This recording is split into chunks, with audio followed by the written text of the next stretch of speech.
Parker Chamberlin was a star athlete, straight-A student, and just 15 years old when he murdered his mother, a beloved teacher, seemingly out of nowhere. Now the case has been taken back up. 17's Olivia Lavoie joins us with more. Olivia.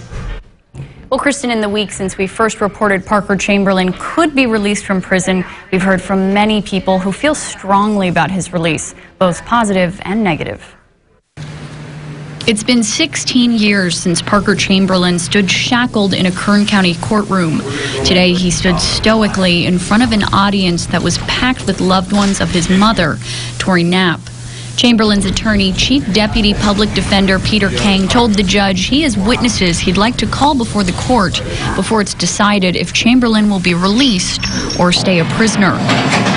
This hearing is a result of CDCR's recommendation that a judge consider granting Chamberlin probation because he's excelled in prison. This is not surprising at all. People have said that he'll rise to the top in any setting that he's in, and that includes prison. He's done a good job in prison, but if you look back at the letters when he was sentenced, people were saying he will manipulate the system any way he can, and I think that's what he's done.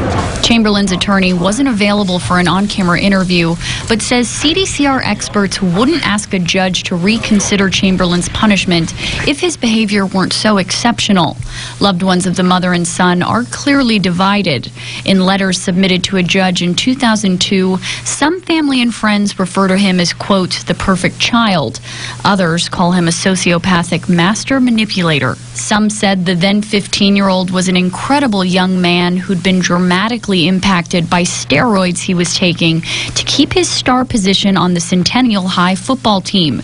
Though his blood tested negative, some believed they still affected him as he stopped taking them just 10 days before stabbing his mother 35 times in the middle of the night. Other family members seemed sure that Chamberlin's murderous rampage was in fact the real him and begged a judge to ensure he will never get out of prison. Parker Chamberlin's attorney pointed out today that if this crime happened now, Chamberlin legally could only be charged as a juvenile, and therefore his max sentence would have been 10 years. A hearing is scheduled for February for each side to present its case to a judge who will decide if Parker Chamberlin deserves a chance at freedom. If the judge decides to keep him where he is, a parole board will take up his case in about 5 years. In studio, I'm Olivia Lavoie, 17 News.